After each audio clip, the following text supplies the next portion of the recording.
Dans l'Union africaine, le 31 janvier 2017, le Maroc veut intégrer en tant que membre actif un autre ensemble sous-régional, la CEDEAO.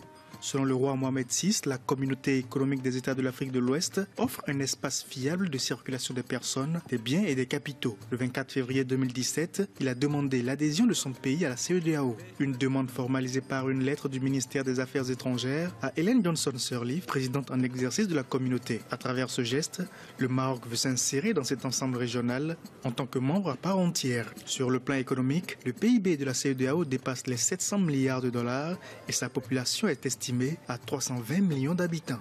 Ses principales ressources naturelles sont le pétrole, l'or, le cacao, le coton, le café et le caoutchouc. Quels sont les enjeux de l'adhésion du Maroc à la CEDEAO? Que gagne le royaume chérifien à travers cette intégration? Quelles sont les opportunités pour les pays membres de la CEDEAO? Faut-il avoir peur de géants d'Afrique du Nord?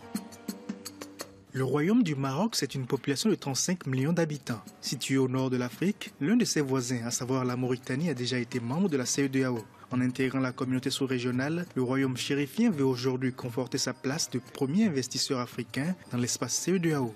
Au regard du développement et des axes de coopération entre le Maroc et les pays de la CEDEAO, je pense bien que nous pourrons approfondir cette réflexion et examiner avec beaucoup d'intelligence, sans passion, cette requête du Maroc.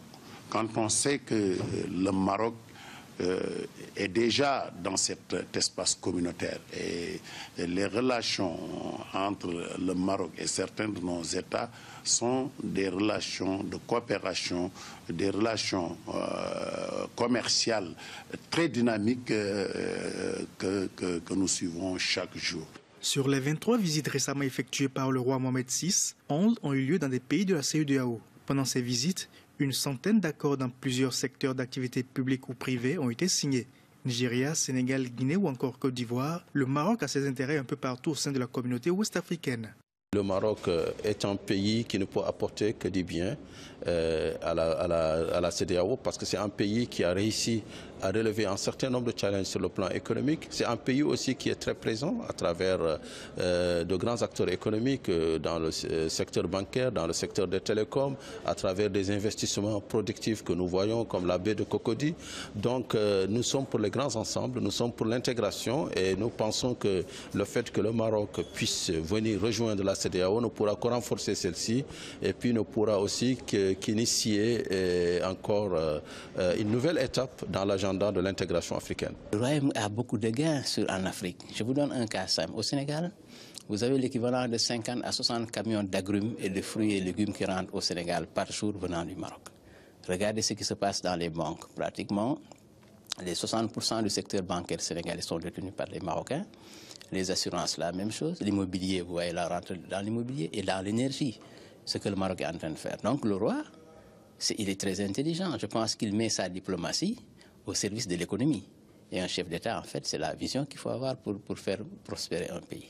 Les relations de partenariat entre le Maroc et les pays membres de la CEDEAO ne cachent pas les contraintes juridiques et structurelles qui pèsent sur ce nouveau modèle économique. Les experts craignent la diversification limitée des flux commerciaux, mais aussi les problèmes liés aux contraintes migratoires avec le Maroc. C'est là où il y a le problème. C'est là où souvent nous avons un partenariat qui n'est pas souvent gagnant-gagnant, il faut le reconnaître. Quand je prends le cas du Sénégal, dans nos agrumes, nous achetons énormément du Maroc, mais nous ne vendons pas beaucoup de choses au Maroc. C'est des questions qu'il faut voir. Et si la dynamique continue, ce sera la même chose pour les autres 16 pays. Donc c'est à ce niveau peut-être où les chefs d'État, dans le cadre de la CEDEAO, doivent réfléchir à améliorer certains dispositifs dans l'Union économique qui permettront quand même que le Maroc puisse s'installer chez nous en Afrique et puis que les Africains aussi puissent vendre au Maroc. Parce que le Maroc a un marché extrêmement important. Quand je vous parle des marchés de l'agrume, il existe, et dans d'autres secteurs comme l'immobilier. Il serait bon que donc ce partenariat puisse exister de telle sorte qu'on puisse être présent chez eux aussi. S'il est vrai que les enjeux économiques de l'intégration du Maroc à la CEDEAO sont importants, il est judicieux de rappeler que la CEDEAO ne se contente pas d'un rôle économique. Dès 1978, elle a adopté un protocole de non-agression, suivi en 1981 du protocole d'assistance en matière de défense. En 1990 a été mis en place l'ECOMOG, qui est une force d'interposition, de supervision des cessez-le-feu, de maintien de la paix, d'intervention humanitaire, de déploiement préventif, de désarmement et de démobilisation. Avec une CEDEAO encore divisée sur la question du Sahara occidental, les observateurs restent encore inquiets sur les implications politiques de l'intégration du Maroc à la communauté. Ils sont très politiques. Vous avez une zone d'influence de 300 millions ou 400 millions d'habitants. Vous avez une zone d'influence au niveau de l'ONU, parce que tous sont membres des Nations Unies. Vous êtes une zone d'influence dans laquelle vous êtes dans l'Union africaine. Donc ce Maroc s'adosse sur la CEDEAO est extrêmement politique et important pour le Maroc, même dans sa stratégie internationale.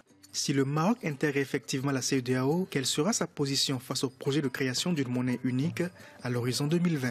Appliquera-t-il le tarif extérieur commun de la CEDEAO mis en place depuis 2015 ?